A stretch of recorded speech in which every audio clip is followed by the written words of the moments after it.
And I want to thank Ben Rombert, that is, for convincing me, or for telling me to speak about the parsha, because I was never sure what to talk about. The parsha is a good place to, there's really a lot of... Well, Michael always makes notes and prepares, and he's not here. Okay. It's a fascinating parsha, because this tells, the story, basically the story of the founding of our people. We're in the book of Exodus now, and we started talking about, the Jewish people and their descent into slavery. And then at the beginning of the first parsha, the first Torah section of the book of Exodus, we meet Moses, and Moses eventually becomes the leader of the resistance or the rebellion or this attempt to redeem the Jewish people. And last week's parsha, Va'era, which means "and I appeared," it's part of the negotiation that God has with Moses. We hear about these plagues. And the bulk of last week's parsha and this week's parsha is one narrative, one discussion of the description of the exact, all the details that happen with the 10 plagues. It stops in the middle. Someone asked, why does it stop in the middle? You have the whole narrative. You have 7 plagues in last week's parsha, last week's Torah section. 3 in this. Why does it stop in the middle? I said, well, it's 121 verses. It's long enough. The editor said, this is a good place to stop. We'll pick it up next week. So you have that, and then ultimately it culminates at the end of the parsha with the plague of the firstborn and the actual Exodus. So this is where it happens, where the nation of slaves is going to turn into what is today the juggernaut that is the Jewish people. This is where we all started. So that's the baseline. And I look at last week's parsha, this week's parsha as being really two parts of the same story. You have the Moses coming to Pharaoh, trying to lobby that he lets the Jews leave, and he says no way, and he does the sign, he takes the staff and throws it on the ground, turns the serpent, and Pharaoh's not impressed, and all of Pharaoh's sorcerers do the same, and eventually says that if you don't listen, we're going to have all the waters turn into blood, and that happens, and then Pharaoh promises to let the Jews go, and eventually reneges in the promise, and it repeats again and again with the frogs and the lice, and the wild animals, and the death of all the animals, and then the hail, and then this week's parsha. Did I miss any? I might have missed some. This week's parsha we have the final 3, which is the locust, the darkness, and the death of the firstborn. So, and another thing we see in our parsha is we see this instruction, this commandment of the Passover service. And that is that all the families, this is going back to that times, but also going to be perpetuated, and it was in existence for thousands of years in Israel, that on the holiday of Passover, there's a special sacrifice, but it's not really a sacrifice because it's only partial sacrifice, but it's a special celebration of consuming a small animal. That's when we know the Passover Seder. We always have that roasted chicken, right? That we have, and that's a remembrance for the roasted sacrifice of the Passover sacrifice or Passover service, whatever. So that's also in this week's parsha, and then. You're not talking about on the Seder. Yeah, shank, whatever they call it. Oh, the shank. Shank, yeah. Yeah, exactly. And then we have at the end of the parsha, we have the Exodus, and we have a commandment to have a mitzvah of tefillin, phylacteries in English. Doesn't mean anything. No one who doesn't know what tefillin means is, phylacteries. Oh, okay. What is tefillin? I don't know. Oh, phylacteries. Okay.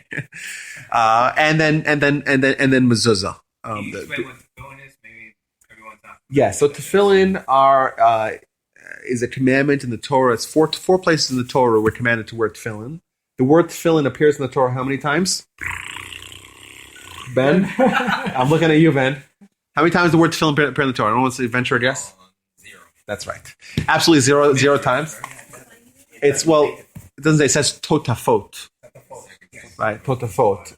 The word totafot actually is one of the few instances in the Torah. Nice little trivia. That's actually not Hebrew. It's some African language. The Talmud says that Tat and is Afriki, some African language. There's a few words in the Torah that's not in Hebrew. We have words in Aramaic. What are the words in the Torah in the Aramaic? You know this. You have no idea? Though there's a few words in Torah it's in Aramaic. That's Yidgar Sahadusa. When Jacob and his father-in-law they erect this monument or this DMZ between them. So the Torah says that Jacob called it Gal Eid, which means a mound of testimony, and Lavan called it Yidgar Sahadusa, which means the same thing, just in Aramaic. Interesting little tidbit.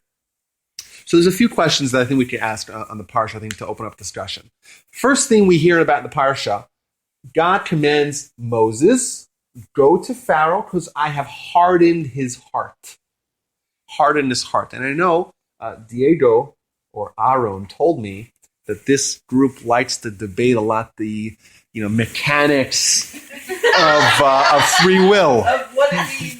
And Mike's not here. What do you mean he hardened his heart? so that's, I'm saying this, there's a philosophical problem, or maybe potentially, where we see this, core quality of humanity, and that's their capacity to choose, or to choose their path and to make decisions, make moral decisions, is being temporarily suspended.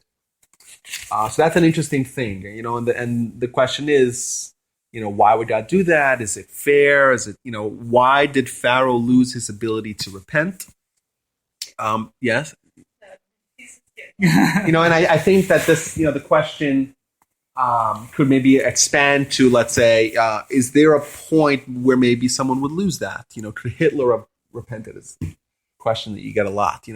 Could someone who had reached such a level of such an apex of evil, could such a person come back and repent for this? That would maybe fall along those same lines. Is it possible maybe that Pharaoh and maybe Hitler and people that have devolved into evil to such a degree that maybe they lose their capacity for free will? So that's maybe one way to look at it. Or potentially, this is the option that I think is actually more correct, or would be also correct, or legitimate for sure, and that is that because God had he had an agenda here in Egypt. He wanted to achieve a certain end, as it says. I want Pharaoh to see my might, so to speak, to see all these wonders and all these miracles. Because God had the destination set in stone that had to happen, therefore it only would have happened if Pharaoh's will was suspended. That's why extenuating circumstances compelled God or to do that. Two thoughts. Yes, Tom. One, the Ramchal talks of this. That again, I mentioned it once a while back, but the only will that exists is God's will, and no other will does exist because at the end, God's will prevail, and that's it. So no matter what we choose, even though we think we have free will, in the end we really don't have free will because even the choice we make ends up accomplishing God's will again. Now, so that's But there's micro macro in what you're saying. There is. Because that could be misunderstood as us not having free will. And if any discussion on free will has to incorporate the Rambam, Maimonides, in his discussions of free will, and he goes out of his mind to make it absolutely clear that there's no option that free will does not exist. We have to have free will, and it's something that we all know intuitively, and we punish people that do misdeeds, and there's clear evidence to it. But you're saying on a micro level we have free will, but ultimately either way the will of the Almighty is going to be fulfilled. Yes. So while you may have an opportunity to choose one way or the other, God's choice and decision will be fulfilled regardless of your decision. That's what you mean to say, right? Yes, exactly. Okay. Right. Well, that's a separate discussion. How does that coexist? God's kind of predeterminism of our understanding of what our decisions are going to be, because God's not existing within time. So here's It's not a simple answer because it's a very difficult yes. So the other thought would be that in the first few times where it says that Pharaoh hardened his heart, Yeah. It was the choice of Pharaoh to harden Okay. his heart at that point. He made the decision, no matter what was going on around him. He said, "I'm going to harden my heart." That's right. The first five plagues, Pharaoh did it on his own. Yep, did it himself because he didn't care. He didn't care what was happening. He hardened his heart. That's right. The way that I think we could look at this as well, when it says that God hardened his heart, is that now that he's gone through all these things, he gets to the point where he's getting not his own choice per se, but now he's a little upset at what's happening around him, that God's doing these things. And he chooses to harden his heart because of what God has done. Before he did it because he wanted to do it. Now he's doing it because of what God is Okay. doing in that sense. So God, through what God is doing, hardened Pharaoh's heart. Okay, but does that raise a question? So there's a few questions that this is what I really wanted to get to. But your descriptions raise a question. So let's assume that Pharaoh had his full faculties of decision-making ability. Let's assume that he did. Right? From the fact that God hardened his heart, we can deduce that had God not hardened his heart, had his free will not been temporarily suspended, what would he have done? Rich, what would he have done? He would have let the Jews leave. So it seems like this is the point that we want to emphasize here. It seems like the plagues and all these miracles that happened in Egypt were not about convincing Pharaoh to let them leave. He would have let them leave if not for his heart been hardened. Sounds weird. If not for his heart been hardened. Yeah, makes sense. Yeah. Right? That made sense, right? But the question is why? What is the value of the plagues on their own account, on their own accord? What value do they have if Pharaoh was already convinced after plague number 5? Why do you have to have the additional plagues? Or, I think we Yeah. discussed this last time. So Pharaoh would be. V'yedu Mitzrayim ken Hashem. That's what it says. So why? Okay, let's ask the question again. So why? Why does God need to have the Egyptians believe in God? Because it goes back to, we're studying the book of Daniel, and if you look at the book of Netzir, he does the same thing. He walks through the garden, he says, "Look what I've done, look how awesome I am," and he's believing to himself that he's done all these things. He doesn't believe in the true, one, only true God. He's believing. But who in cares about multiple Pharaoh? gods. We care about the Jews. Not I about know, but I'm saying, so from that perspective, the Egyptians believe Pharaoh's a god. So now God's saying, you know what, that's fine. You don't want to let him go. I want the people to want to let him go because I'm going to tell them to give them gifts anyway. But I also want them to know that I'm God. You're not. So Yeah, I like it, but I think we could also say that this was all part of the education of what's going to be this great nation. Remember, the mission statement of the Jewish people cannot be any grander. What's our collective nation's mission statement? What does it mean to be Jewish? Like, what did we sign? What did Abraham sign up when he chose? Like, what do you sign up for? Like, what does it mean to be? What's the mission? What's the responsibility of the Jewish people collectively as a nation? Illuminate. To what? Illuminate. To illuminate. Okay, finish the thought. Well, To be a light to the nation. A light of Okay. the nation, To be God's nation representative in the world. priests. Yeah. A nation of priests, mamlech, a kingdom of priests, and a holy nation. Yes. And holy We are supposed to be God's representatives in the world. Morality, right? Justice comes from the Jews teaching the entire world about God, about morality. And if you think about it, Abraham emerges in a world that's totally pagan. He brings ideas that were so out there, so outlandish. The idea of one God, all the powers consolidated in one entity who's invisible. These ideas were so radical at the time. But if you look now in hindsight, they have made tremendous inroads in the whole world. Basically, you could talk to any person in the world, whether they agree with you or not, but you can have a dialogue and about one God. And in fact, most people, even if they're atheists, even if they don't believe in God entirely, but they would agree that if God does exist, then God's invisible and God has all the powers. So that's just, on a big picture, we see kind of the great innovation that Abraham and the Jewish destiny brought to the world. But even if you were to break it down, you look at the kind of culture and the civilization that we've had. The idea of education, literacy for everyone, the value of humanity, right? All men are created equal. All these ideas that have influenced the world to the positive, they're all ideas that we've had in the Torah for thousands of years. So we already see how the Jewish people are influenced. And you know what? What are we? 0.02% of the population? We're nothing. We're an afterthought. We don't move the scale when you think about global demographics. We're nothing. We're a speck. We're insignificant. Right? We're so insignificant that we shouldn't even be told that we're insignificant. Like we're so ultimately insignificant that we shouldn't even be discussed. Actually, it's the opposite, right? But in fact, it's the opposite. Yeah. In fact, it's the opposite because that's our destiny. And one way or the other, we're going to be those people. So that is the vision. It seems like here, at the formation of this nation, we become a nation at the Exodus. The Torah makes it abundantly clear. Beforehand, we're called Hebrews, the idea of Israelites. That happens now. We don't have a Torah, remember. Our mission and our nation is linked to our Torah.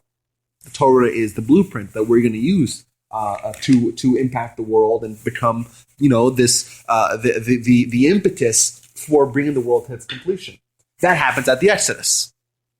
So this process, these 10 plagues, are fulfilling the role of the education that we need as a nation. And together with that, 10 points you're saying were to show the Jews, yes, and not together with that, not we'll in get to the this. extreme. And together with that, the Jewish people are going to have to make a transfer. As a slave, right, you're beholden entirely to your master. Beholden entirely to your master. You don't have a say in the matter in anything in your life. The Torah says that as a prerequisite for being God's nation, we have to be slaves, which is bizarre. Like, Abraham, you're going to be my guy. I chose. Well, let's celebrate. You're going to be slaves. What does that mean? It seems like the slave mentality of being totally subjected to the will of the higher authority is necessary for our nation. So therefore, the entire experience in slavery in Egypt, that is to formulate our psyche as a nation, our mentality. We have subservience, subjugation to Pharaoh, and now we have to realize, okay, fine, this dedication, this loyalty that we're beholden to Pharaoh, we have to transfer that to God. How are we going to do that? Pharaoh considered himself a god. Remember, Pharaoh's always in the water in the morning. Why is Pharaoh? Because Pharaoh told his people that I am a deity and I don't need to go to use the restrooms. That's why every morning Pharaoh, like all humans, he's like this the whole day. I was like wondering, why is he like this the whole day? Because he only went to the bathroom in the mornings in the Nile. So Moses always met him there. Pharaoh needs to be humbled. Pharaoh needs to be the one who's screaming, of course God exists, the God of Israel is true. Because that's going to impact the Jews. And when they see Pharaoh himself, who they till then were completely beholden to, then when he's screaming on top of his lungs that the invisible God is the true God, when he tries to usher the people out before we get completely vanquished, that is going to make a click for the nation. So that's on a deeper level. That's why Pharaoh and the Egyptians, they had to be humbled to such a degree. It wasn't just about just getting them out. It's about educating and formulating and molding the nation into the nation that's going to be God's people and going to be dedicated to God.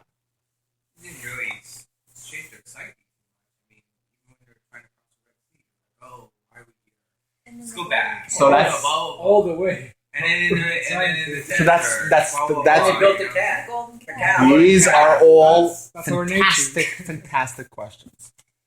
We'll get there. I promise we'll get there. Okay. So these are all critical questions we have to ask about this whole period of the Exodus. Now, So there was an interpretation already. So all these things had to happen, right? Yeah. The lecture, the Jews, and so on. Yeah. So when God hardened his heart, Pharaoh's heart, yeah, what he did is actually it gave him the possibility of actually show his free will. because as you said, if after the first plague, he would have said go. Well, not the first, fifth. Or the fifth. But when he hardened his heart, then what he does is, if you have fire on this side and then a sunny beach on that one, you will go that way, right? It's not really free will. But when he hardened his heart, he let him express his true evil in a complete way. So he gave him the free will, even after all these miraculous things that to any person would say, yes, go. He would harden his heart so that he can express his free will towards evil. And maybe the Jews will be influenced by that. Yes. Thank you so much. Okay, I like that. Very clever. 10 plagues. So we know in the Seder we talk about the 10 plagues, and they're broken down into sets of three. A quick question. Quick question. Free will? Shoot. Yes. Free will. No, quick question. Yeah. The question is quick. Yeah. The answer is that one. and that's 3 more questions. So we know, because in the Torah it says that God hardened his heart, and that's why he made those decisions. That's right. How do we know what the thief now his heart is not hardened by God, and we can't blame him? Because this is simply an exception.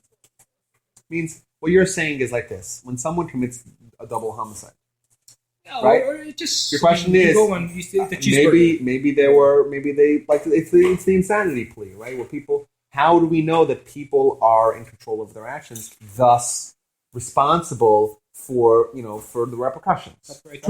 I truly believe in free will and people are Yeah. responsible, but how do we know from here that happened that time and then it doesn't happen again, or somebody? It seems like this is the exception, and my mind talks about this. He does talk about it. He says that there are a few instances. So you mentioned Hitler. Because, yes, I would say, once again, might be a controversial opinion, so if you don't have the stomach for controversial opinions. Oh, I do. We're all I here. Yes, It's okay. Okay, so go get some beer. I believe that, It's like listen, time as all macro, it means God is navigating us through history. This is the first principle of Jewish history, is that God is shifting and, because there's this ultimate goal that has to happen. And one of the responses is that if the Jewish people kind of lose their focus, they get a slap in the face, I don't want to get too bogged down with this problem. I know it's controversial, but just on a general thing, like if we ask the question, where was God in the Holocaust? It's a very short question, a very good question.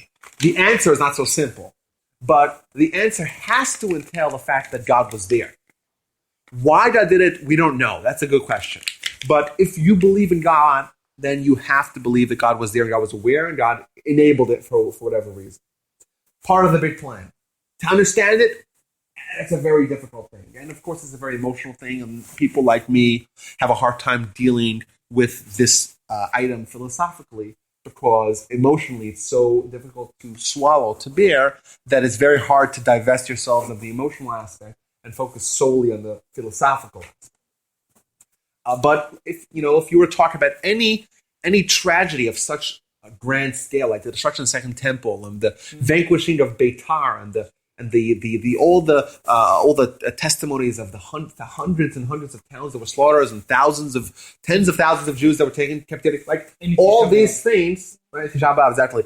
These massive events, like God is there and God is manipulating it, and it's not fun at all, and it's very difficult to understand. But God is doing that, and I think in those big picture things, we talk about God suspending free will. That's what Maimonides writes, I believe. We have Maimonides here in Mahamada.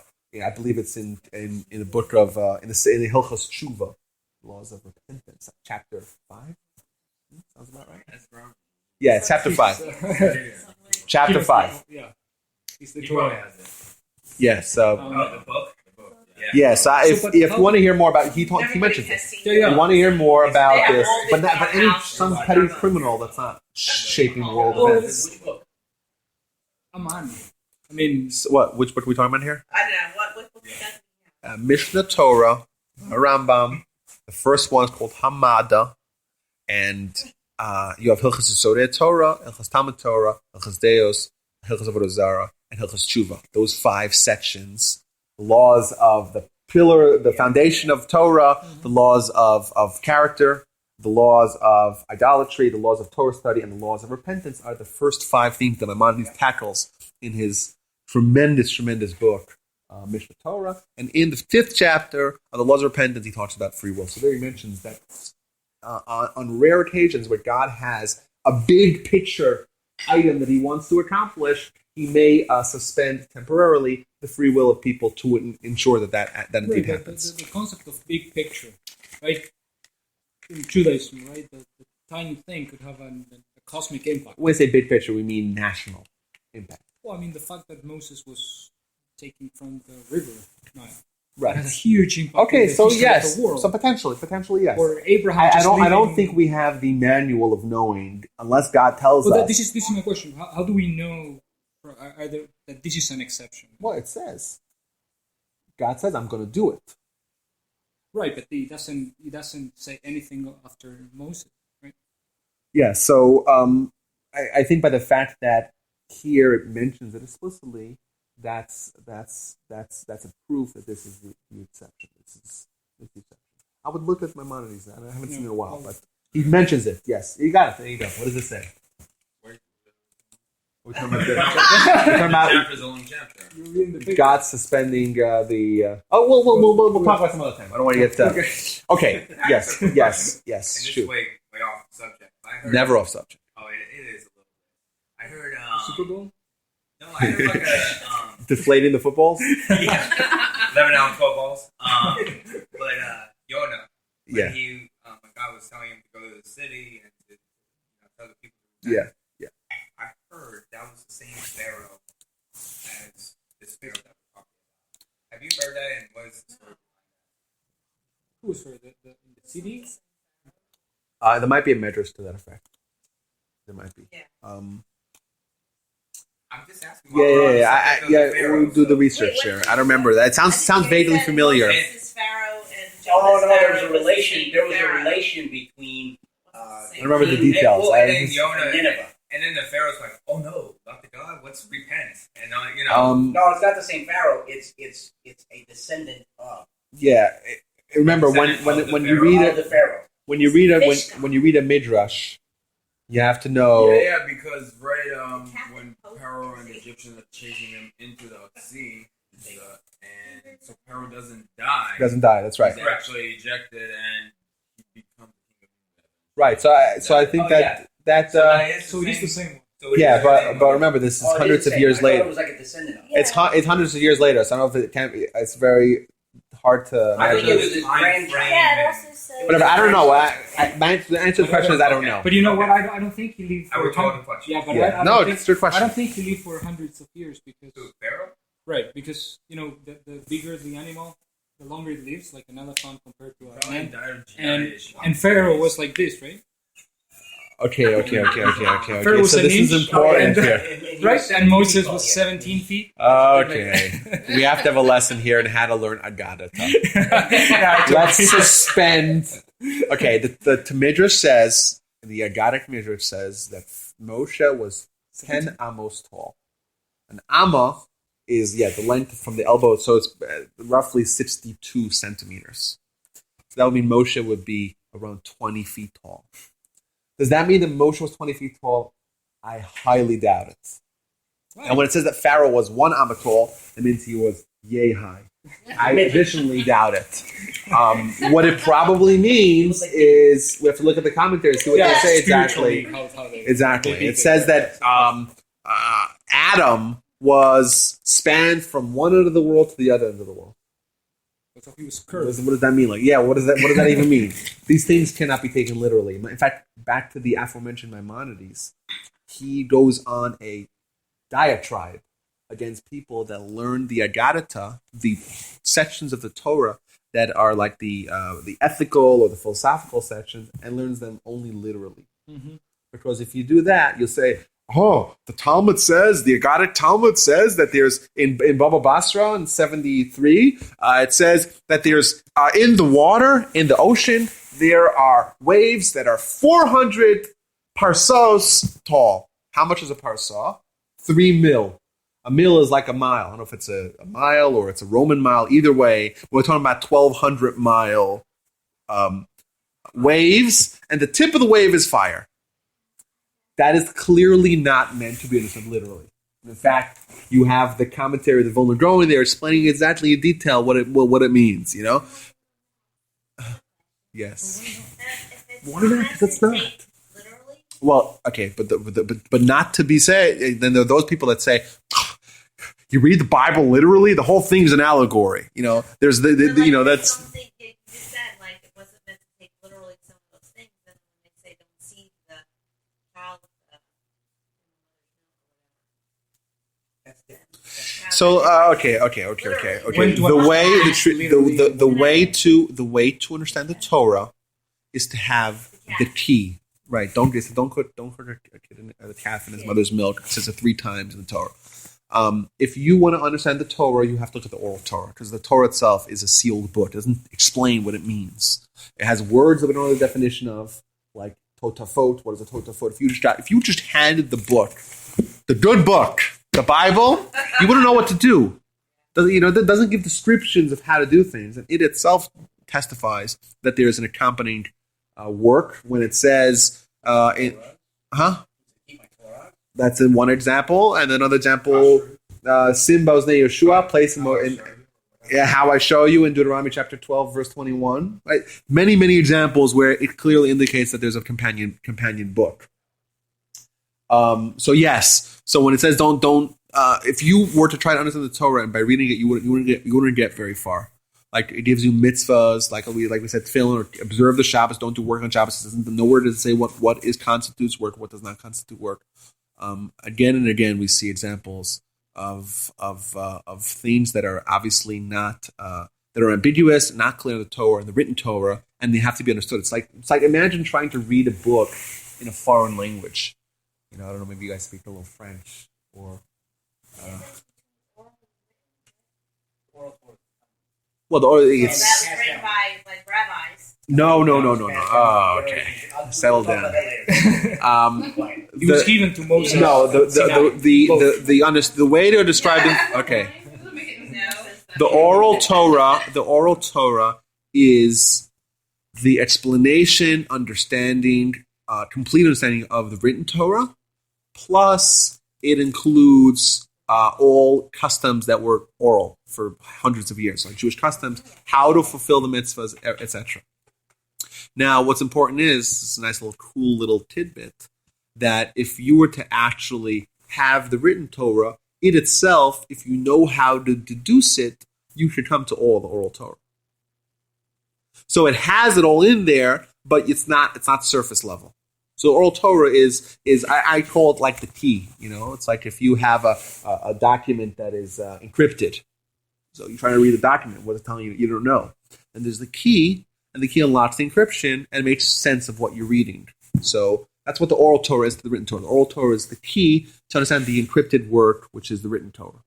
And what's called oral, even though it was written down, because it was only written down by necessity, like in the 2nd century of this common era, under Roman persecution, when the rabbis were not able to convene and they were threatened with on pain of death if they studied Torah publicly or if they gave them circumcision, etc.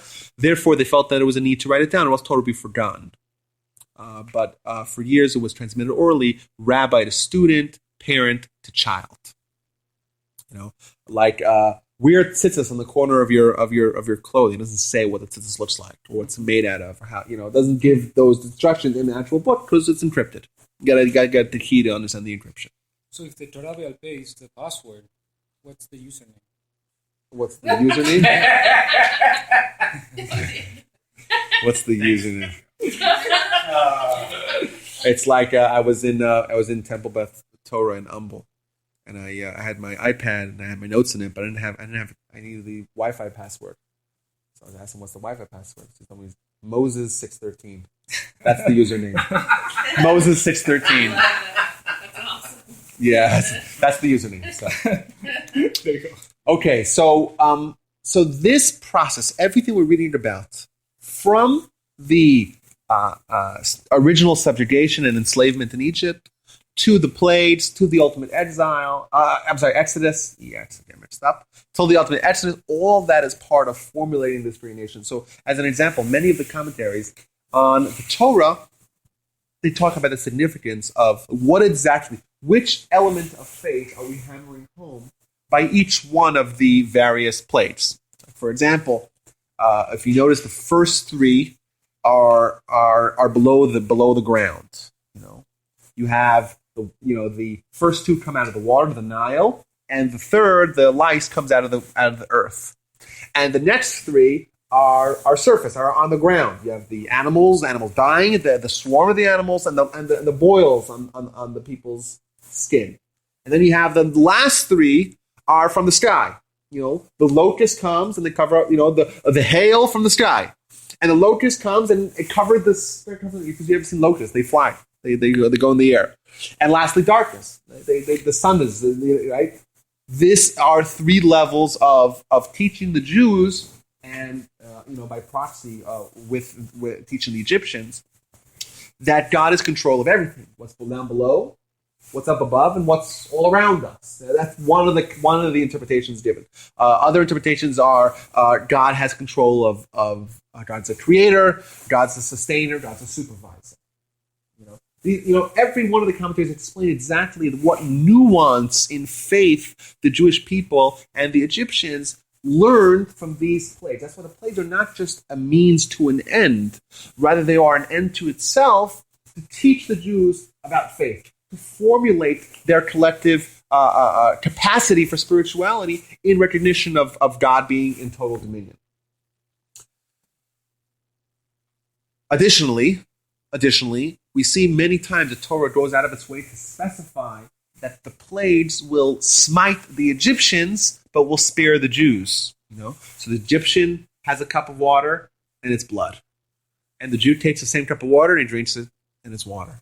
And the Egyptian says, I'll take that cup, it's water. Oh, no, it turns into blood. And they take two straws. I just have this great imagery. They take two straws. Yes, go ahead. I read something that said if they paid Jews for the Right, water, so they had to pay. If they were to pay, they would stay water, or if they would dig new wells. That's right.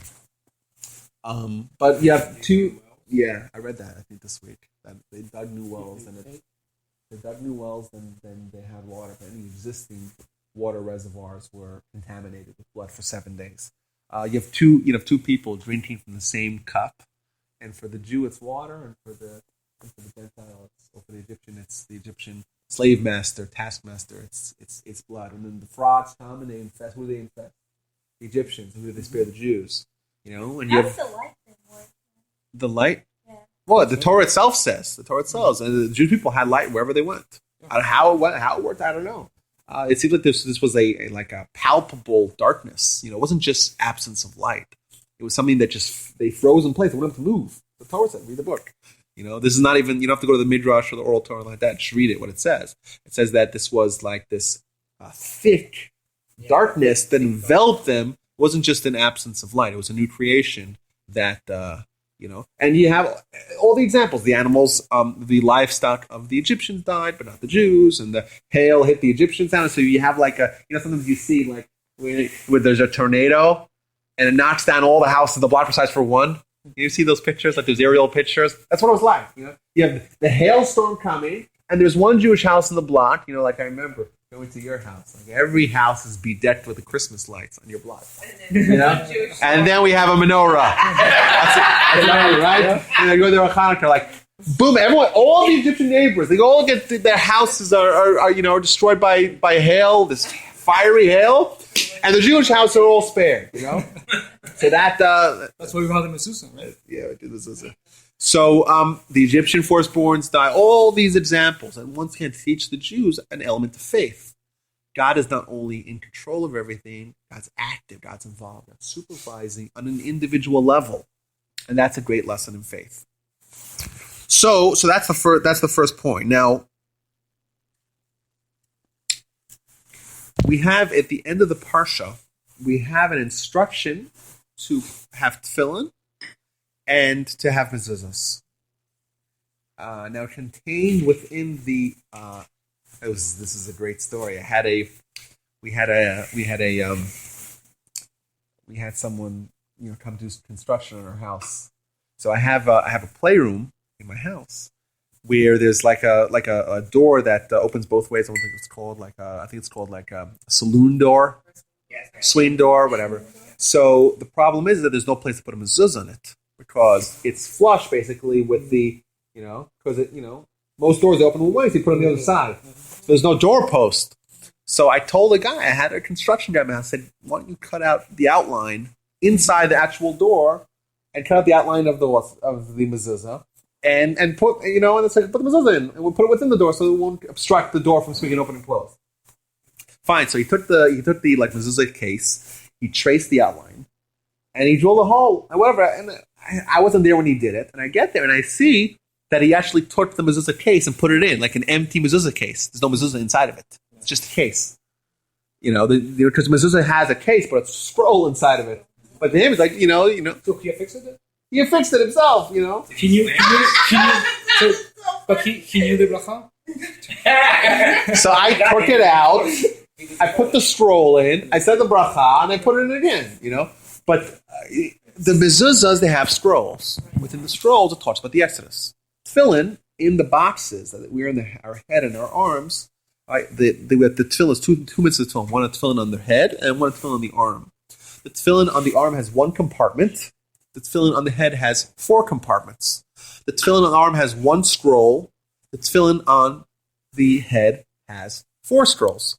And on these 4 scrolls contain 4 Torah portions, right, that talk about the Exodus. And on that single scroll inside a single compartment within the tefillin, it says one parchment, but it's for those same 4 Torah portions on one scroll, and they'll talk about the Exodus. Hold that thought for a second. Additionally, we have Shabbat, and we say Shabbat every time we say it by the Kiddush, Zecher Liyetziat Mitzrayim. And these words are words that we repeat again and again. There are many, many, many mitzvahs, commandments that we have as a remembrance for the Exodus. For example, we celebrate the holiday of Passover. Why? Zecher Liyetziat Mitzrayim. To a remembrance for the Exodus from Egypt. We celebrate the holiday of Shavuot. Zecher Liyetziat Mitzrayim. We celebrate the holiday of Rosh Hashanah. Yom Kippur we say it. Sukkot we say it. Shmini Atzeres, Simchat Torah. Zecher Liyetziat Mitzrayim. Many, many mitzvahs like the Tefillin, Mezuzah are a remembrance for the Exodus from Egypt. And it seems like the Torah has this obsession with this episode of the Exodus. In fact, the Torah wants that every time we walk into our house, we see a scroll.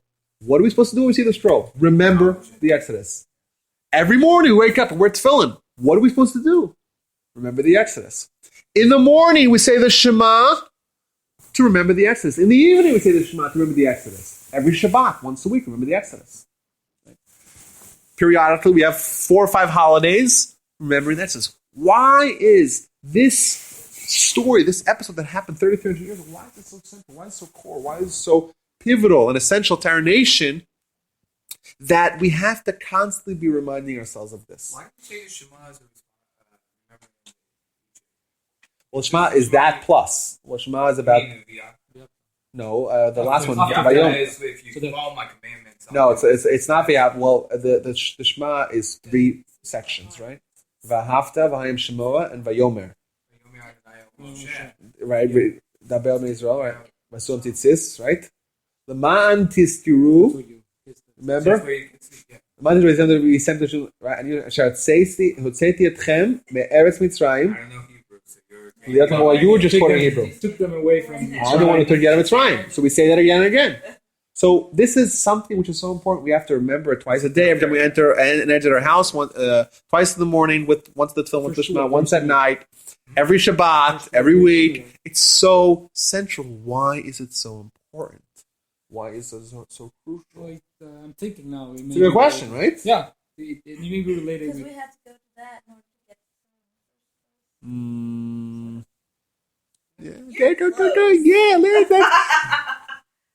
I set you guys up for this. Come on.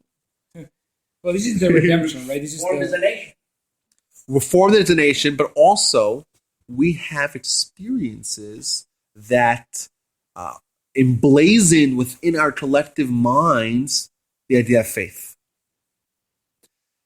Every time, every morning, we're supposed to have this touch point with this one episode of faith. It means my grandfather used to always say that he used to say from his teacher that the mitzvahs and the Torah they're a thermos. What does a thermos do? It preserves the heat.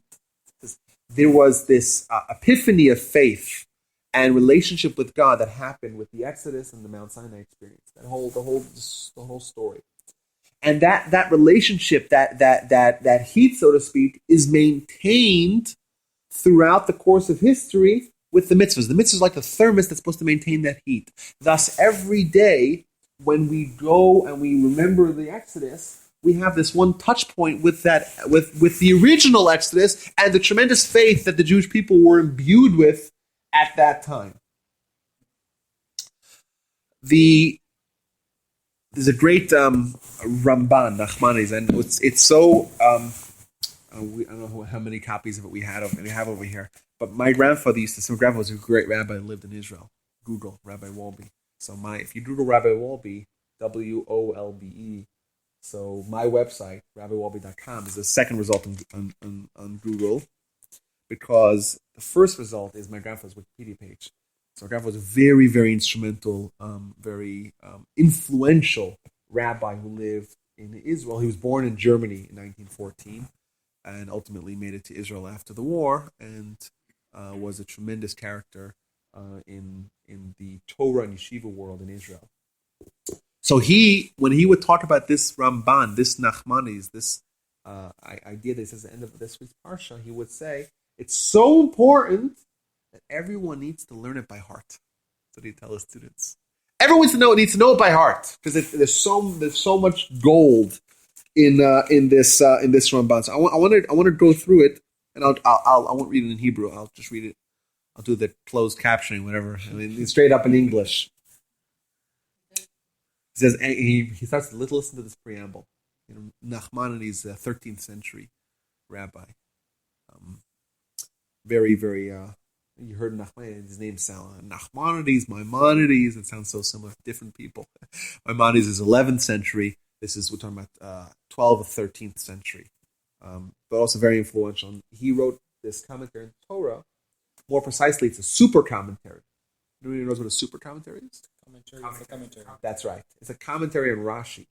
Rashi is the paramount commentator. We did that joke last time. Yes. Good. But this is a commentary on Rashi. So here at the end, this is the most famous Ramban on the entire Torah is this one. On this week's parsha. I think if you Google, I'm sure if your Google gives you those auto-complete, like Ramban in, and then it would say like probably Bo. I'm willing to bet. You want to check that out on the Google? It's what you mentioned earlier with the first five and the last five. The first five. No, that's a different Ramban. Okay, I'm going to read to you. Ready? Let's go. And now I will tell you a great principle in many mitzvahs. He gives an introduction. He says, from the days of Enosh, there were people that had, that had deviations in faith. Some people, rejected the idea of God entirely. They that he's referencing the Greek philosophy, where they believed on an eternal world that didn't have a beginning. In fact, that was the pervasive belief until this most recent century. The Jewish people have a Torah. The first word of the Torah is Bereshit, the beginning. It was beginning. That's the first thing it's the very first word in the Torah. It's the very first, and many scientists up to the 1960s, they rejected that as being science fiction or as being fictional. Why? Because the world had no beginning, because the world was around forever. It was eternal. And then they discovered the echoes of the Big Bang. They discovered that the world was expanding, without a doubt. Thus, if it was expanding, it's dynamic. And if it's dynamic, it's not static. And if it's not static, it means it had a beginning. So science comes around to agreement with the Torah, with the very first word in the Torah, about 3,300 years after the Torah already said, "Yeah, we know." So there was a beginning. Okay, but he's writing from a different. His perspective it's a little bit dated, because he's dealing with a society where there are a lot of people, probably the majority of people at that time, believe that the world had no beginning. There was never a beginning. So he says that since the days of Enosh, since the days of is that relevant? It says the most famous Ramban in Chumash, the end of Parshat. There we go. Thank you. The Google. Yes, thank you. So he says that. So since the days of Enosh, people had these, they went astray in their thoughts on faith. Some people said that the world was around forever.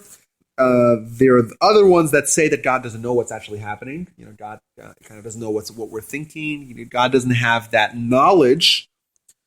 And there are those that say that he does have knowledge, but doesn't have supervision, doesn't take a stand, so to speak. And so he gives us basically three kinds of atheists. Basically, you have the ones that don't believe that God created the world. You have those that don't believe that God is aware of what happened, and those that don't believe that God is supervising. And then he's going to introduce a fourth one.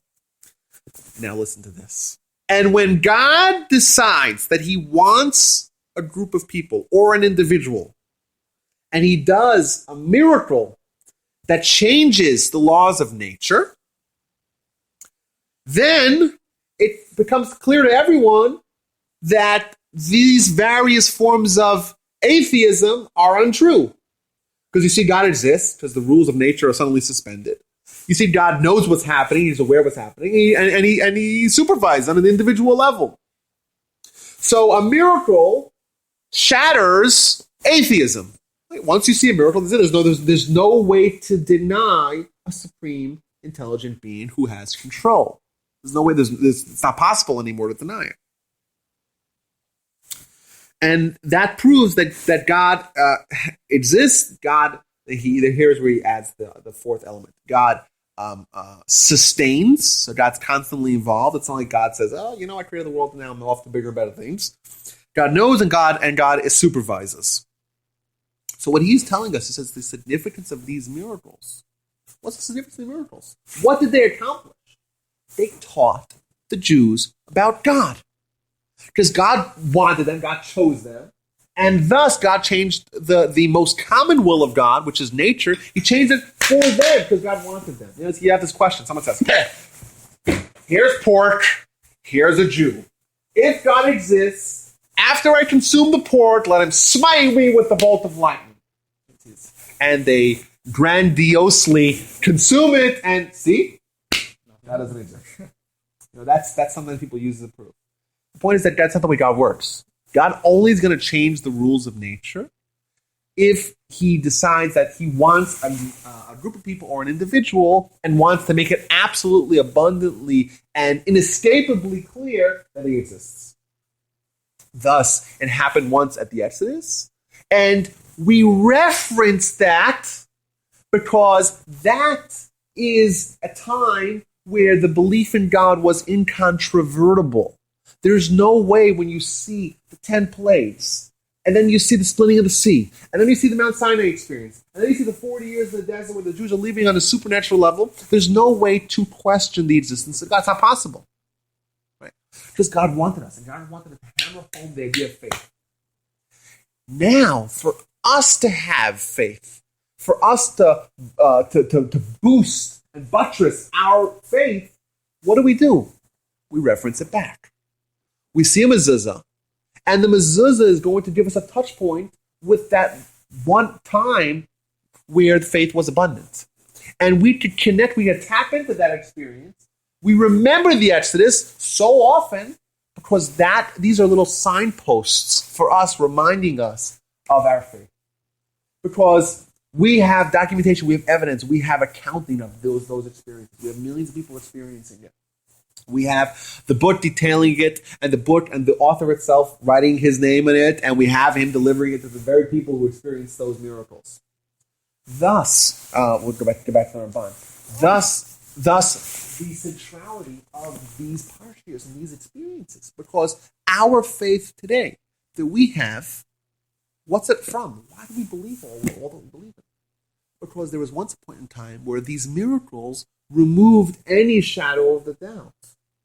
And from then, we constantly have reminded ourselves, we have built a framework to relive these experiences throughout the course of our day, throughout the course of our year, throughout the course of our lives. We are more stubborn than that. I mean, they saw these miracles in Mitzrayim, and soon after we'll still get to that. But that's a very good question. That's the obvious follow-up question. I'm trying to figure out how to ask this. But why does I'm listening. I'm just reading. Yeah. To see and some not to. That's So why God does things is a very hard question because we don't necessarily know unless God tells us. Here we know that God told us. God had already made this decision earlier. That God chose Abraham and Abraham's descendants, the Jewish people, as being this nation. That's why God had these revelations of miracles. Someone could say, "Hey, God had this revelation. Why is he revealed?" So like the episode of the brazen consumer of the pork and says, "Let God smite me." I heard of a clever idea of this. There's a story, but then there's also the lesson. The story was that there was this rabbi who was traveling, and he stopped off in a hotel, and the hotel owner was a Jewish guy. Says, "Listen, I don't believe anymore." Why not? Well, some guy convinced me. Hey, why God doesn't do any more miracles anymore? Where are the miracles if God exists? Let him split the bayou, and let him. What? Why are there no more miracles? And he said in the course of the conversation, the hotel proprietor's daughter came, and she came to show her father that she finally finished her course in singing or in playing music. I heard different variants of the story, either in singing or in playing music, and she has a diploma. And so the rabbi tells her, "Oh, no, you know how to sing or you know how to play." That's the two variants of the story. Let's go with the playing piano, right? So he says, "Oh, let's hear you play." And she's a little shy, whatever. He says, "You don't know how to play." He says, "What do you mean? She has a certificate." Once, and he says, "Look, don't your ears hear what your mouth is saying?" Once someone has their certificate, you don't need to question their competency anymore. Like, you're like, well, but the point is, when I have the certificate, I know it sounded a little bad. Engineers all the time. Yeah. Wow. Yeah. Where do they get their but once you, they went to this place. but Ben, once I know where you're getting. now, but I'll reformulate it. Once you see the degree, you can't doubt that they got the degree. That's my point. But how they obtain the degree is questionable. That's right. That's true. That's true. But like the point is that if you go to a doctor, it's nice to see that they have a diploma, right? But if that's really nice if it's hanging on the wall. Kind of gives you a little more confidence. But you don't ask them to see the diploma every time. You don't, right? You don't. Once it's been proven once. Actually, that's very powerful. When you go to a doctor and you say They have it on diploma, the wall, you right? Well, yeah, but if you don't look for it, wait, but because once competency is established, it's assumed to continue. So, like, same thing. God did it for the Jewish people, and He did it in such a variety of ways. With the 10 plagues, with the Exodus, God being in total control. We saw it again and again. We saw a miraculous way of life for 40 years, and we know the names of those people. We have the documentation of the book, and we have that book delivered to those very people, not delivered to some future nation, not someone convincing people that, I got this book from 1,000 years ago and reintroduced it. There's no reintroduction. Those people that ate the manna and drank the water from the rock, those are the people that got the book, and those are the same people that began practicing the difficult and detailed laws of the Torah as a result of their belief in this book being a true document. Thus, we have clear and copious evidence that these miracles actually happened. There's no way for it to not be true, and that's what we reference every day. So let's get back to here. He says a very nice conclusion. I'm skipping a little bit to make it. I'm doing the abridged version.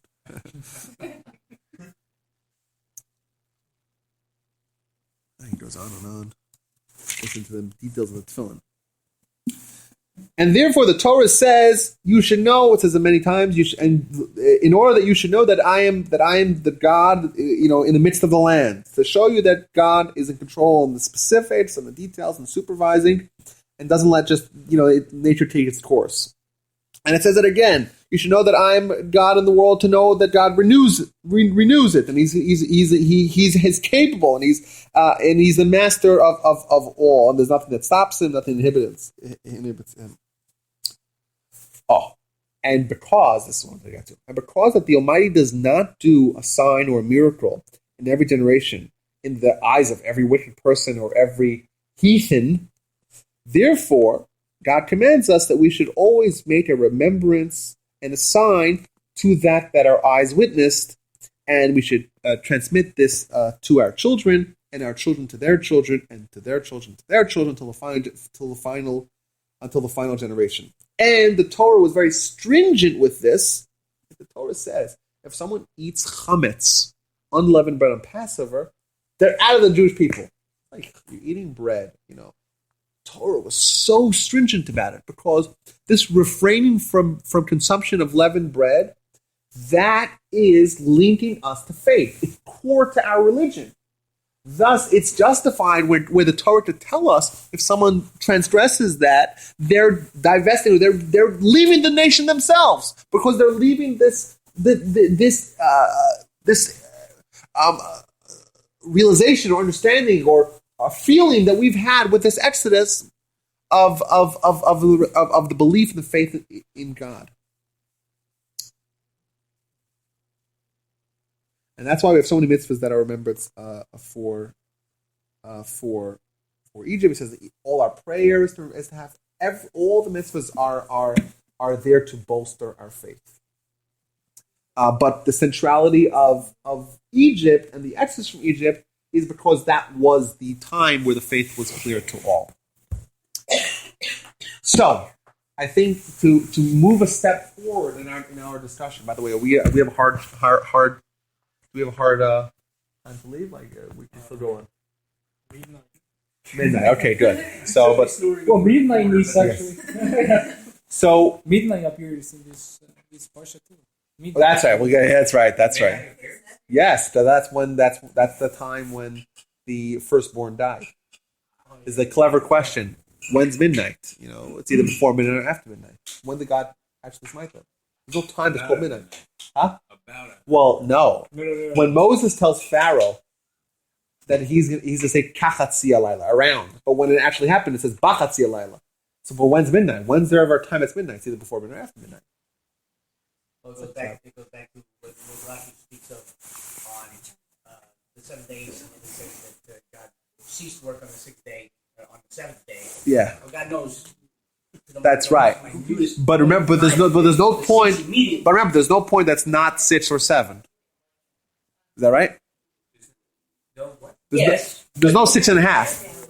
Yes. So it's either before midnight or after midnight. So God knows exactly when that is. So, but when did they die? This is a clever question. It's a riddle. Like, when did God kill him? It says at midnight. At midnight. We're not dealing with around. Midnight, the bells were going off. Dong, dong, dong, dong, and then the baby's dead. That's it. Who cares?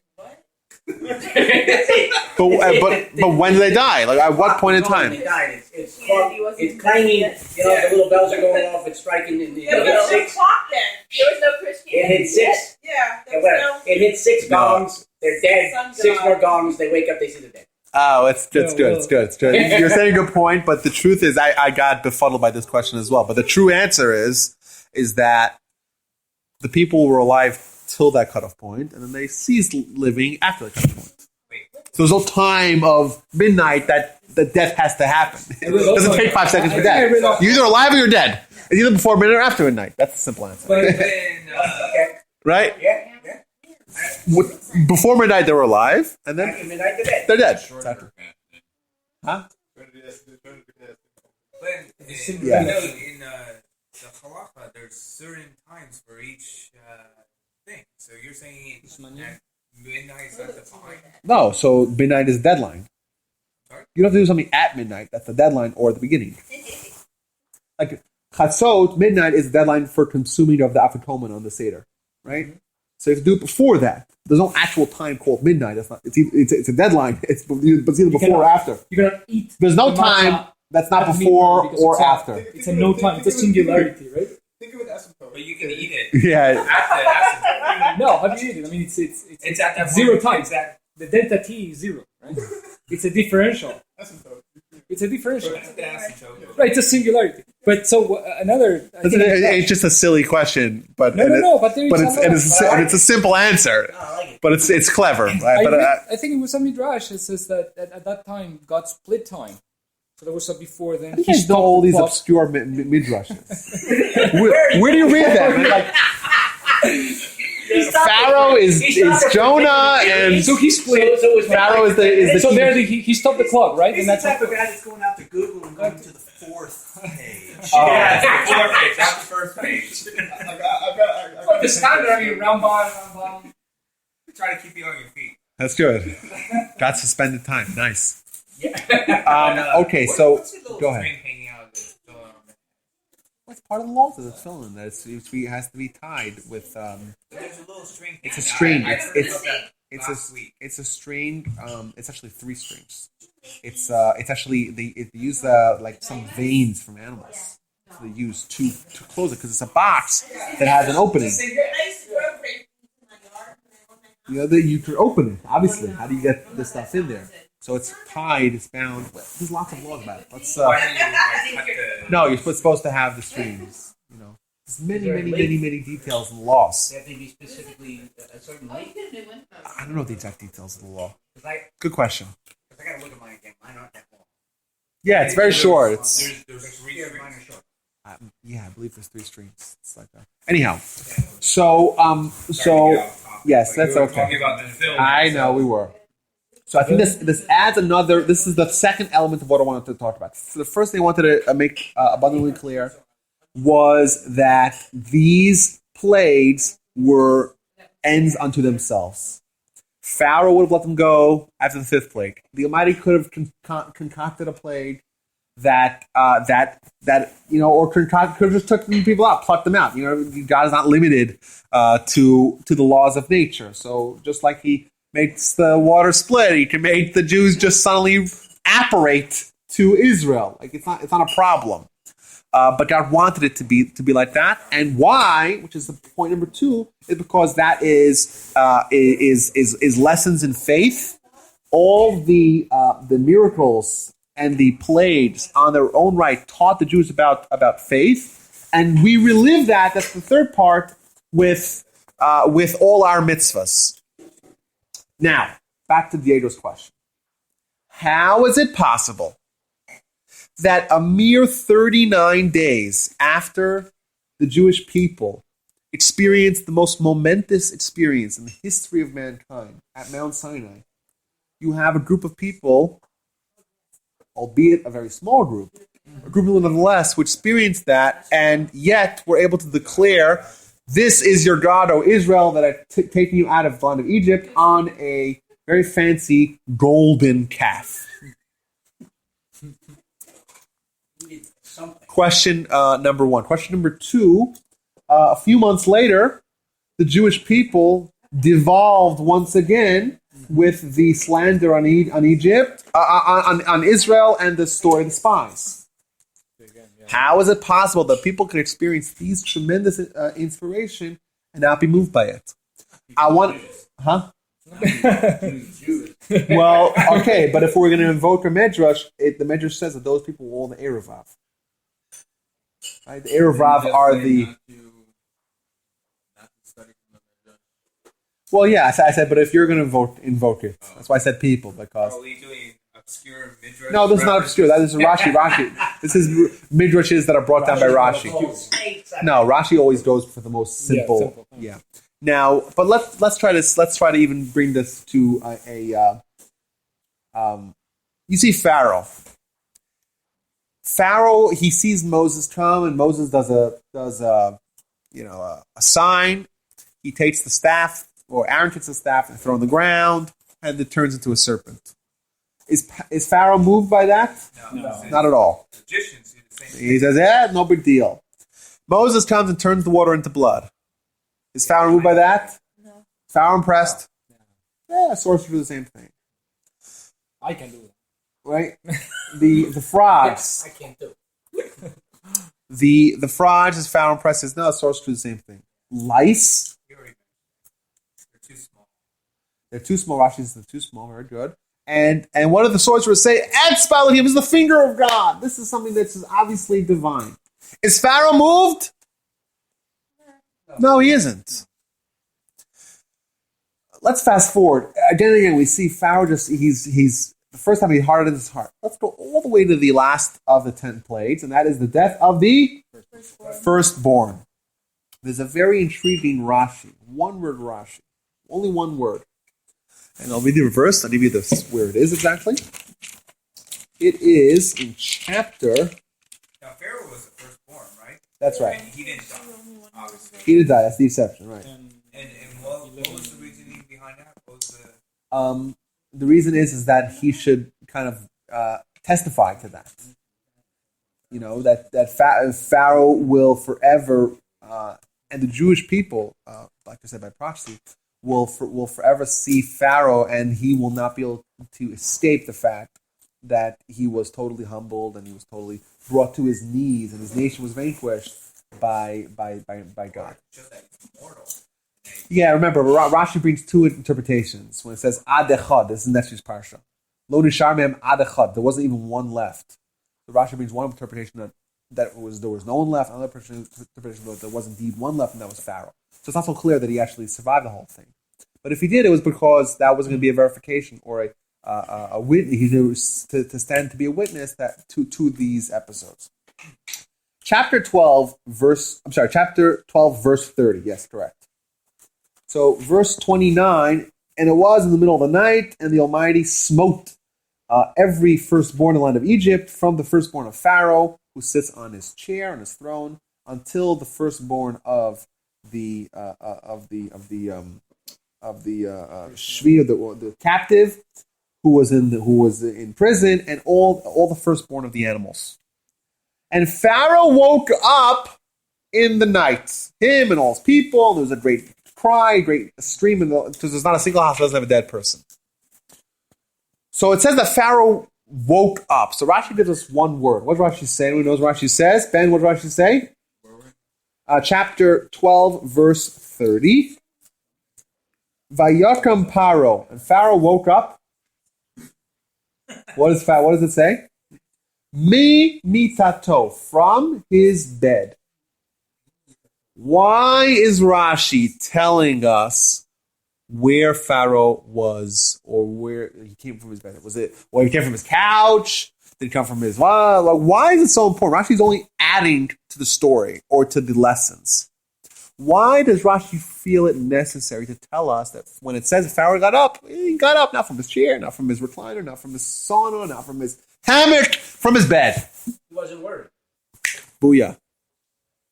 Pharaoh had experienced miracle that was inescapably clear that it was from God. Even his sorcerers, the very skilled and talented sorcerers and necromancers that were working for him, said, "We can't do this. This is beyond. This is the hand of God." Moses tells him that at midnight, all the firstborn are going to die. Was Pharaoh moved by it? No, and in fact, Rashi tells us he had the presence of mind. He had the calmness to just go to sleep. Imagine you knew it's like the ticking bomb that to midnight, the countdown to midnight. Moses said, and Moses has been proven many times right before. It's 6 hours left to midnight. All the firstborn, there'll be thousands upon thousands of dead people in Egypt. Was Pharaoh moved at all? Pharaoh says, bedtime, gets into pajamas, goes to sleep. What's remarkable about the Jewish people, or some segments of the Jewish people after the Exodus, that even though they saw all these miracles, it didn't impact them. It didn't impact them. And even Pharaoh, in the throes of these plagues, and he was forewarned, everyone's going to die, he had the calm and the coolness to go to sleep. So the question is like this: how is it possible to have something so clear, so evident, and so inexcusable or so inescapable, yet to have it not impact you? On the other hand, Isn't that the same thing that Jews did when they were receiving the Torah? They fell asleep. They That's why overslept. they overslept. okay, but there's an interpretation with that, because what actually happened, because they did sleep. The reason why on the holiday of Shavuos, We stay up the whole night. We study the whole night. Why? To atone for the Jews who slept in. So the Jews, the Midrash says, the Jews slept in, and God had to wake him up, so to speak. So let me finish. Listen to this. Moses tells him 3 days before the Mount Sinai revelation that separate, clean your clothing, right? Don't approach a woman because in 3 days you're going to get the Torah at Mount Sinai. And then the Talmud says if someone makes a vow to not sleep for 3 days. And remember this one, Nadarim? Someone makes a vow not to sleep for 3 days, so there's the very complex laws with dealing with vows and pledges that people make and how they're obligated to do it. And if someone makes a vow, like a Torah vow, not just a regular vow, I promise I'm going to kill you, not that. A Torah vow, and they do not fulfill the vow, they're punished. But I thought you were obligated. Well, so the Talmud says if someone pledges to not sleep for 3 days, then they're punished already beforehand because it's not possible to not sleep for 3 days. That's what it says. So what happened was the Jewish people were told in 3 days you're going to get the Torah. They were so excited with anticipation they couldn't fall asleep. But after 3 days, you can't stay up for more than 3 days, so they fell asleep. And that's why they have to be woken up. That's the answer. So how is it possible that we see such diametrically opposite responses to the same information? You have this tremendous inspiration, and this inspiration is moving for anyone. Even Pharaoh was moved, you would assume, to some degree, where you see, everyone says this is God, it's clear. The Jewish people were also moved. On the one hand, the Jewish people are told, we have to take this and translate it into faith. And this is going to be the building blocks of faith for our nation for eternity. Right? We're going to live off these experiences forever, live in a spiritual sense. Yet Pharaoh, at that time, not even thousands of years later, at that time, was able to reject it. And some Jews, or some people that were a part of the Jewish people, it's only 3,000, so a very small percentage, right? 1 out of every 20 people. 20 people. So, no, more than that, sorry. 200 people. Thank you. So 0.5% of the nation was able to worship a golden calf a mere 40 days after the Sinai experience and a mere 3 months after the Exodus. How is that possible? So that's the question. We see, on one hand, the same event and the same experiences, on one hand, we're told is going to be the faith that we're going to nourish our spiritual life from for eternity. And today when you wake up, not today, Wednesday, tomorrow, we wake up and put on our tefillin, what are we doing? We're reliving the faith of Exodus. That happened 3,300 years ago. On Shabbat, we get the Kiddush and we announce, this is a remembrance of Egypt. We're having an experience of faith that's reliving that's taking life from this experience. It means it's such a powerful event that it could withstand thousands of years. That's that thermos that we talked about. Maintain the heat. Yet at that time, where obviously the impact is much greater, Pharaoh is able to ignore it. Some segments of the Jews are able to ignore it. That's, I think, the critical question that Diego was asking. Is that right? Mm-hmm. So, thank you for that, Diego. It took us that long to get there,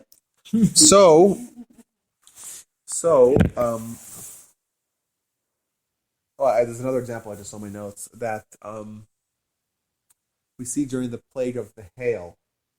So the Egyptians were warned to bring in their stuff and their animals, otherwise they got destroyed. So it says that some Egyptians who feared God, they took all their possessions and livestock in, and there are those who didn't pay attention to God and they left them out and they were destroyed. So even at the time when you were warned, but by the way, there's it's like the people where there's a hurricane, and then you have the people who just shack up and take their shotgun out. I ain't leaving. There's those people, right? And then the ones that have to be rescued. Those people. Guilty. Yeah. So, you have to have a shotgun, or else it's the image. The imagery doesn't work. Like on their roof, ready to shoot anyone who comes to the property. So that's remarkable, and I think it's something to really point to ponder. how inspiration doesn't necessarily translate into change. You know, I have a friend who I like to debate a lot of philosophy with, and he tells me, listen, if we were to go to the bayou and some prophet will split the bayou, I'll believe.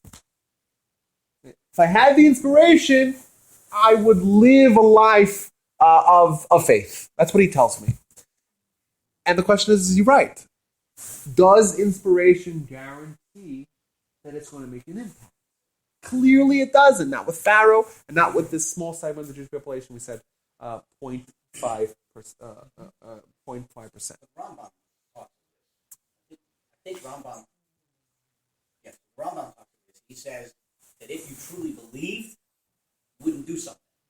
If you truly believed something was harmful or was good for you, you would either not do it or you would do it.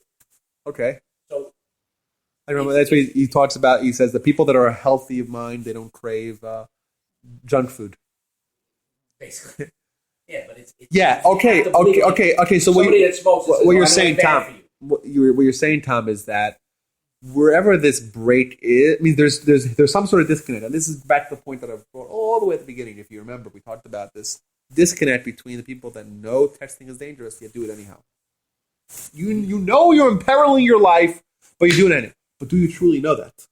You don't. You don't. Well, you don't, right? But why not? You wouldn't do it if you did know. That's right. So you know it, but you don't know it. Exactly. That's what I mean. So I have an example that I once presented about this. You know,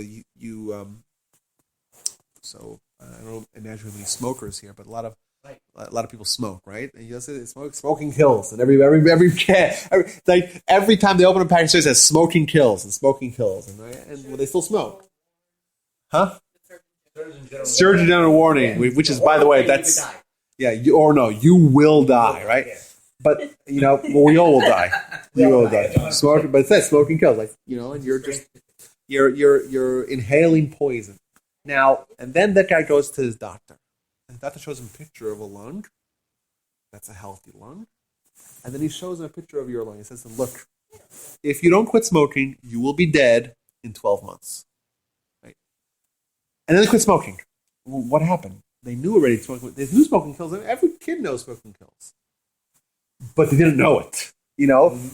So what you're saying is that there's even things that we know, we don't really know. That sounds silly. Yeah. Yes. It's like a motivational quote someone posts on Facebook, right? So the way I always tell people is there's three things in life. There's that which you know. There's that which you know you don't know.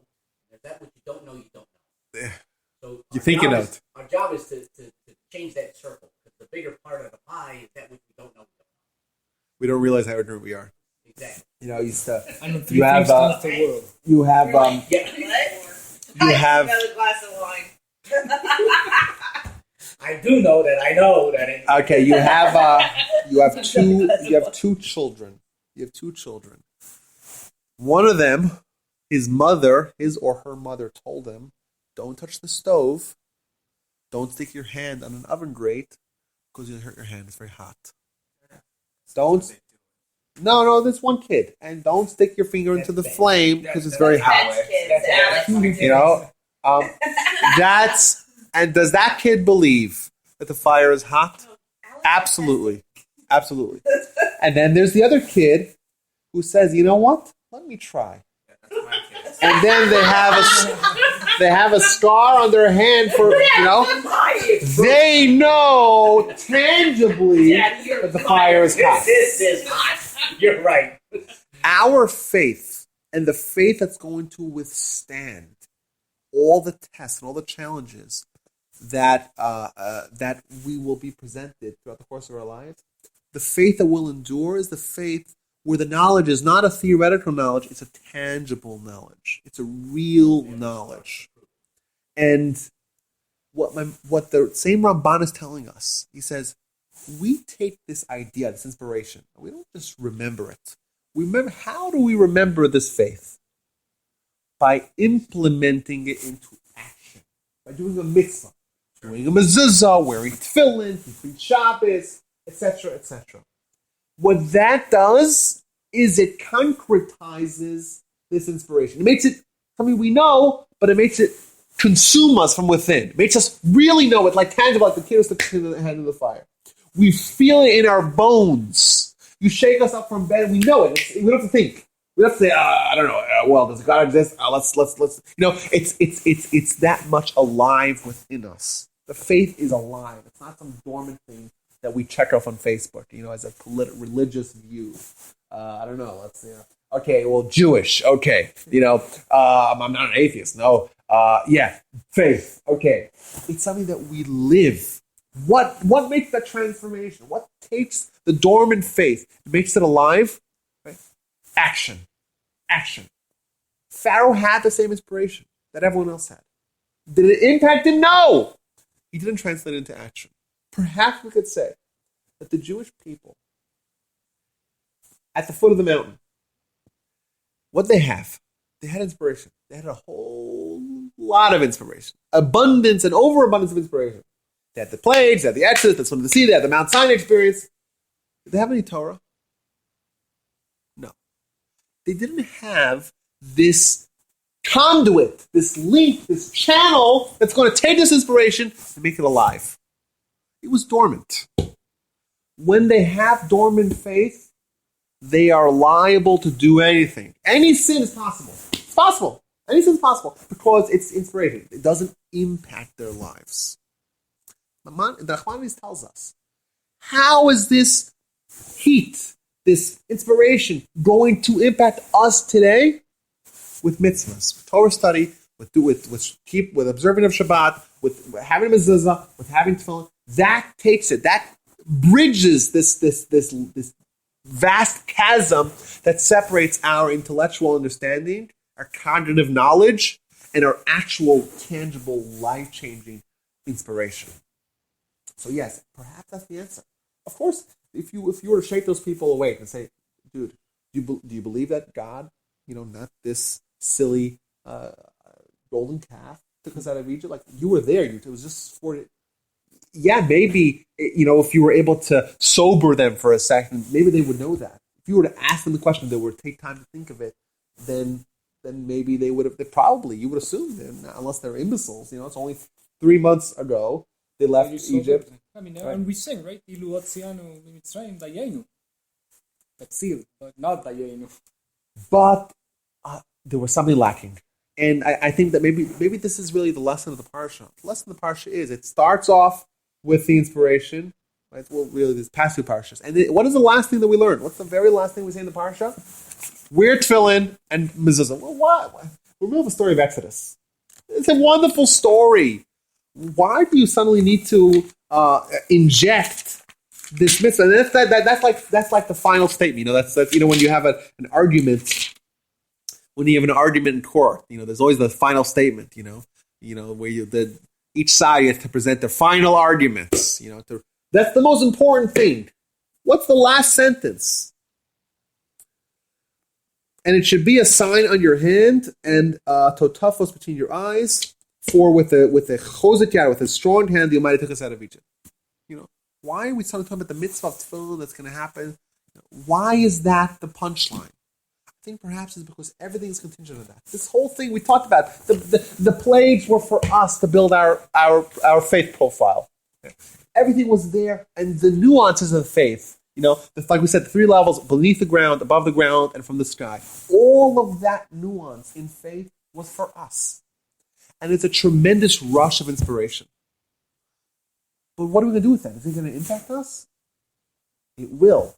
Contingent upon us living in this kind of life. And by the way, tefillin, just on a side note, the reason why tefillin was chosen and maybe not Shabbos. Why it says tefillin? Shabbos is also Zeichel Yetzias Mitzrayim. Shabbos, we say that the mitzvah of Shabbat is a remembrance for the Exodus from Egypt. Rosh Hashanah is as well. If you look at tefillin has one compartment on the head and one near the heart. Right? One in the head. Why? Because tefillin is this idea called muchen, which is connecting the theoretical intellect with the heart. The heart is what's within us, real, what our knee-jerk reaction to an issue is. Because that's what it's about. That's what this mitzvah is about. It's not just a random, oh, yeah, okay, you know what? We have room, with the editor has room for one more verse, so we could use it for something. Let's think of a mitzvah. Okay, we have 613 mitzvahs. Let's pick one of them out. Don't mix it. Don't mix the milk and meat. No. Build a fence around your roof. Maybe not. Chilling. Was that the selection process? No. Perhaps it's much, much deeper. The Torah is hinting to us the lessons of all. Rolling the dice. Yeah. And the film. Yeah. Right. It's much more than that. Because to fill in is one of the ways, and it's symbolic of the symbolism of tefillin is bridging this link. The tefillin on the hand, on the tefillin on the head, connection of mind and body, of heart and intellect, and making this inspiration last. Pharaoh didn't do it. Those people didn't do it, and therefore it didn't impact them. Why do you? I don't mean to sound pessimistic, but why do you think fulfillment is one of the things that Yeah, I'm listening. don't necessarily do? I mean, out of everything. I know a lot of people that. Friday night service. Listen, yeah, you Friday have night to wake service, up but earlier. fulfilling. It's a good question. I'm just curious. It's a very good question. And you find several mitzvahs that Jews, no matter how distant they are from Judaism, have always steadfastly observed. It was a very remarkable thing. Like if you notice, there's only 2 positive mitzvahs that carry with it positive, as opposed to negative. The Torah is composed of 248 positive mitzvahs and 365 negative mitzvahs. A positive mitzvah is do X, Y, or Z, right? Wear tefillin, as an example. Have a circumcision, right? Do something. And a negative mitzvah is don't do something. Like, don't kill, don't cook, don't steal, right? Etc. Don't eat a limb from a live animal, Avram and Achai, It's a little weird anyway, right? Yeah. something. Like there's some things that you wouldn't want to do anyhow. Is that what you're saying? It's so funny. So, what was I saying here? Positive side, right? There are some mitzvot that just even. Oh yes. Yeah. So there's only 2 positive mitzvahs that carry with it the gravity of kares. Kares is excommunication from the nation. It's like if the Torah says you do X, you get kares, it means that this is a sin or a transgression that's so severe that if you neglect it, you're basically saying, I'm out. You're basically saying, I don't want to have any part of the Jewish people. So there's many prohibitions, negative prohibitions that carry that weight. A lot of the sexual sins, don't sleep with your mother, don't sleep with your sister, etc. And there are other ones. There are 2 positive mitzvahs that say do this, and if you don't do this, you're out of the nation. What are those 2? Not tefillin, no, not love your God, not love God, not Shabbos. No. If you don't do it, you're out. Keeping God honor. No, all these are great examples. Shiluch HaKan and honor your parents are the 2 instances where it says that you'll live longer. Oh, that's right. Yeah, that's Okay, right. sorry. If Wrong you too. don't do it, you're out. out. You're out. What do you mean live longer? You'll live long in front of What about doing the mikvah? Oh, then, Okay, I don't want to say. Don't worship Here's a any hint. other God. Well, that's a negative. That's a negative. It has to be a positive. Positive. A hint. Give us a hint. Positive. yeah, we need. Okay, I'll give you a hint. Ready? One of them, someone you do only once in your life. Circumcision? Booyah. Exactly. Circumcision. Well, you're not even part of it. You don't have a circumcision.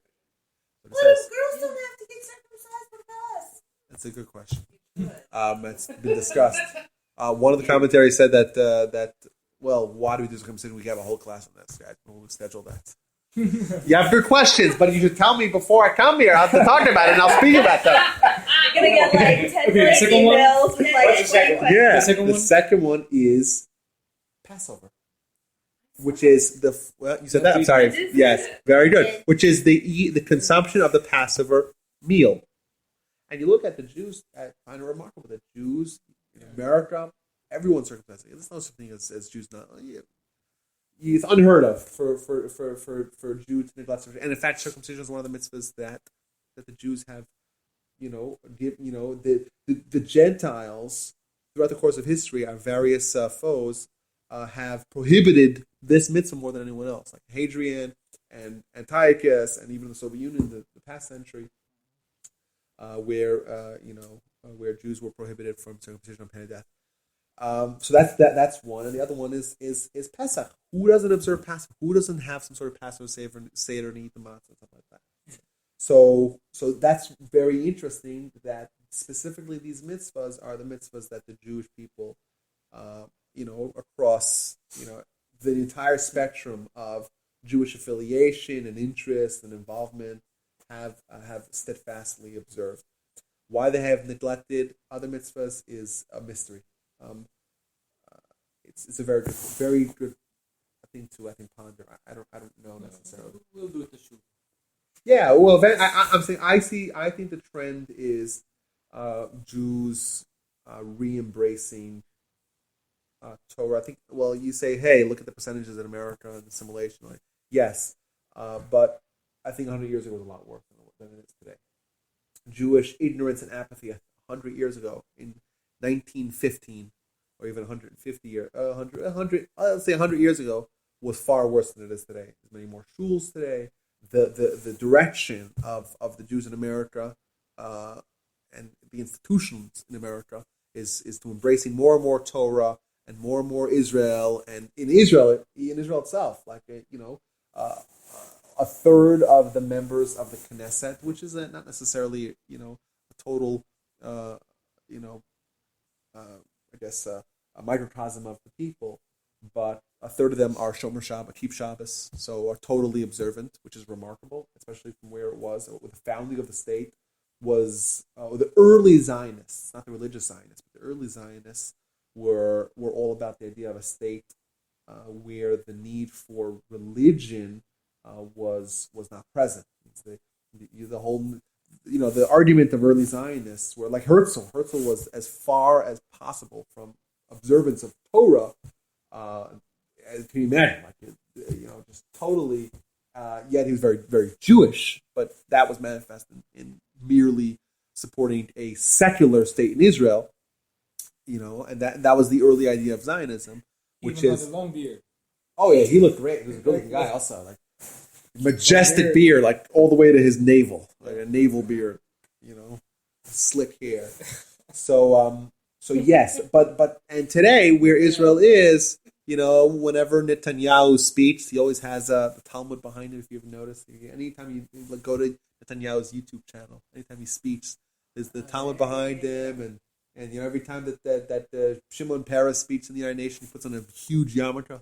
It's so big, it like covers his ears. Looks like a ski mask or something like that. Like what the people wear when they go swimming and to cover their hair. What's it called? A swim cap. That's what it looks like. So yes, I think the general trend, even though you might not notice it, but if you look like on a bigger scale, where we were 100 years ago, where we are today, how many millions and millions of Jews in Israel, for example, are very aware of their Jewish identity and observant in various capacities, and even America. In America, like you look at this, where this Shalom Cyprus spring out, if you will. Nice use of the word. Where did it spring out from? It's an example of young Jews. It's not spring. I know, that was a joke. Thank you for highlighting it. But it's an example of a trend that you see a lot, where these young, growing, vibrant communities exist. While it's not a done deal, and it's not we still have a long way to go. But the trend of Jews being interested, being involved, being affiliated, being associated as Jews, and being proud to be Jews, and wanting to learn more, I think that's a real trend. So why specifically tefillin is not one? I don't know. It's I know a lot of people that wear tefillin every day, but I think as a general rule, there are two mitzvahs at least that Jews, as distant as they may be from religion still keep, and I think there's a deeper meaning behind that, because they don't even realize, most Jews, which two positive mitzvahs have the gravity of no, Jews wouldn't know why, they don't know it, but I think it's kind of God's way of keeping the Jews close enough that they're not totally selling out from their religion. They don't even know why. Like, why is Passover something that's celebrated every supermarket in America has a Passover? Like, why? Why are Jews so into this? They themselves probably don't know. But like I said, I think it's God's way of saying, my children, my nation will never be too far away to actually totally, and they don't know why. They don't know why circumcision. Like, why is that so critical? It's now there's this whole big movement. It's mutilation. It's He tells us in the Torah that that's my sign in. That's right. On you. That's right. My covenant. Sign in your. On your flesh. Yeah, on your flesh. Yeah. My covenant.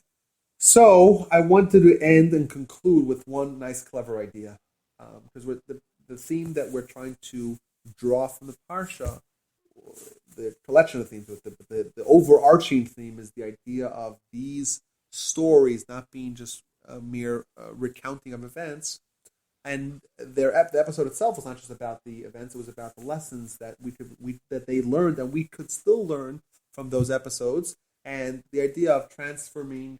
I was half transferring, half transforming. My brain works like that. Transforming. I like it. Not bad. Transforming and transferring. I apologize. I do that a lot in my brain. My kids do it also. And you forgot now. My kid tells me. My kid tells us. My two sons talk. He's like, "I'm gonna tackle you." Half attack, half tackle. Yeah. So the idea of transforming or transferring this inspiration into action, into our lives. But I wanted to share another idea just to cap it off, and that is that the futility or the ineffectiveness of an inspiration alone. And in fact, as time progresses, there's the theta you have to pay. And that is, as time progresses from the moment of inspiration, the inspiration gets weaker. So like, as an example, back to the text messaging, I once saw someone posted on Facebook, someone posted, it was like one of those, don't text while driving kind of PSAs, and it showed a picture of this small little sports car, and it just being in total pieces, and it said very graphically, very in grisly, gory details that the guy still had his phone in his hand, but his head was in the back seat. Ooh, don't text and drive. So if you were the guy that if you were to see that, if someone were to have that moment, they would immediately on the spot. What would they declare? I am never texting and driving, right? And but there's no other way to respond to that. Inspiration is going to automatically you'll think perhaps it's going to cause you to make a declaration, to make a decision, or to change your life, right? But then 2-3 months later they forget about it, and then they want to know what should I pick up in Costco? Oh, well, there's not so many cars around, right? And what happened? Inspiration has a shelf life, and progressively, as you move away from that point of inspiration, the inspiration gets weaker and weaker. Unless you take inspiration at the moment while the fire is hot, while the iron is hot, and you translate that into an action, it's going to perpetuate that inspiration. So there's a great story in the Talmud. Once again, back in the Dharm, chapter in the Dharm, the tractate in the Dharm. Talks about, there's this law in the Torah called the Nazir. Nazir doesn't drink wine, doesn't come in contact with dead people for a minimum of 30 days. But at the end of the 30 days, they go to the temple, they bring a sacrifice, and they cut off all their hair. Right? They don't get a haircut for 30 days. Afterwards, they cut off all their hair. Well, at the time of the temple, right? We don't have this law anymore. But there are. Are there? I don't know any. You know a Nazir? Who, Matisyahu? No, not Matisyahu. That rapper. Who's the rapper guy? Well, either way, if someone, it's very complicated laws. If someone were to become a Nazir today, they would have no way to get out of it. Because part of the process of becoming a Nazir is going to the temple, bringing a sacrifice, and having your hair cut off, and that completes the cycle. So if someone is able to become a Nazir, they're not able to unbecome a Nazir. Kind of do that. Either way, the Talmud declares that the rabbis were very not fond of someone to becoming a Nazir. Why? Because the Torah says, listen, God said we could drink wine. Don't be holier than the church, so to speak. There's enough. Daima asra Torah. There's enough what the Torah itself prohibited. You don't have to add new prohibitions. I don't drink wine. It's enough. Don't think you're so holy and to say, I'm going to be even more religious. I'm going to make new prohibitions. This Torah is very not fond of that. And in the course of the Talmud discussing that, it says that Rabbi Shimon said there was only one example that I saw of a Nazir who did it properly. And he tells the story.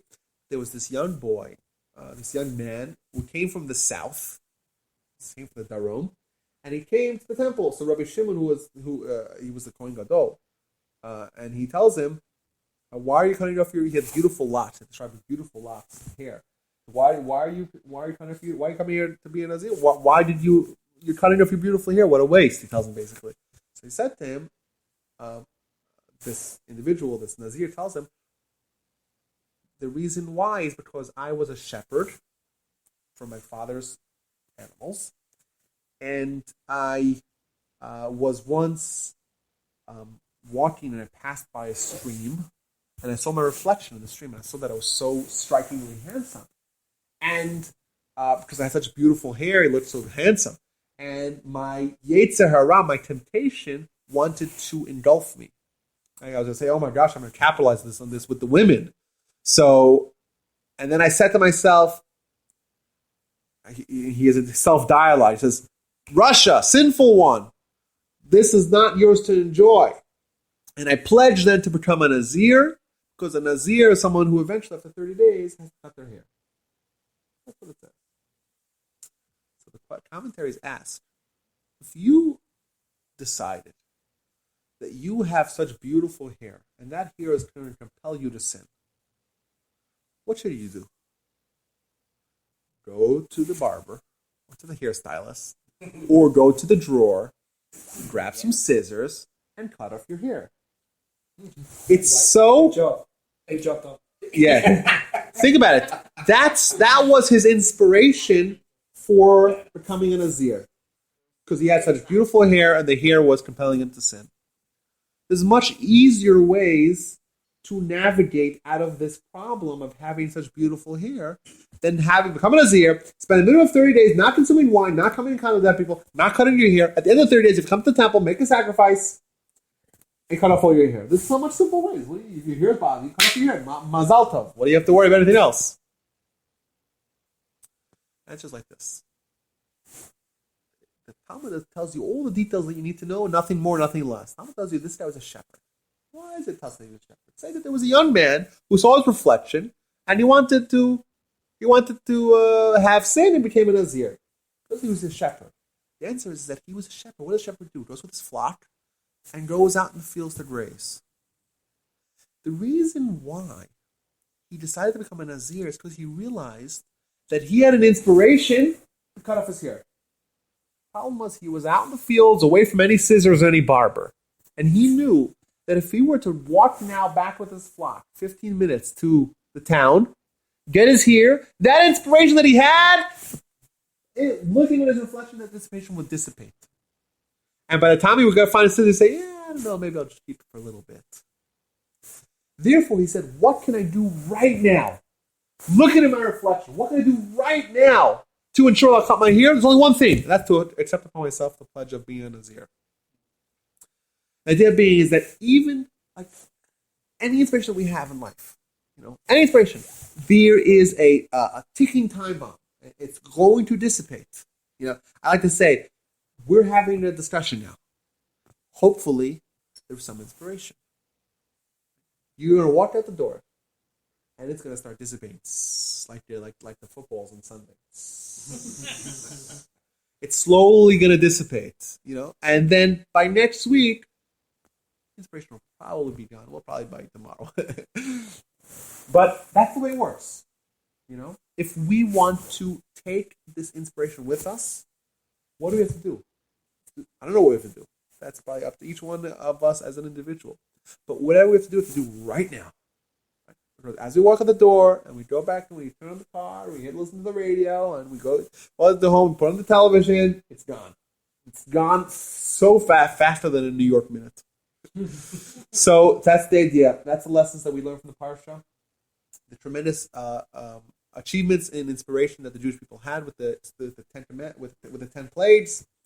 They concretized it with mitzvahs. They didn't have the mitzvahs, so they were at risk of not living up to that inspiration.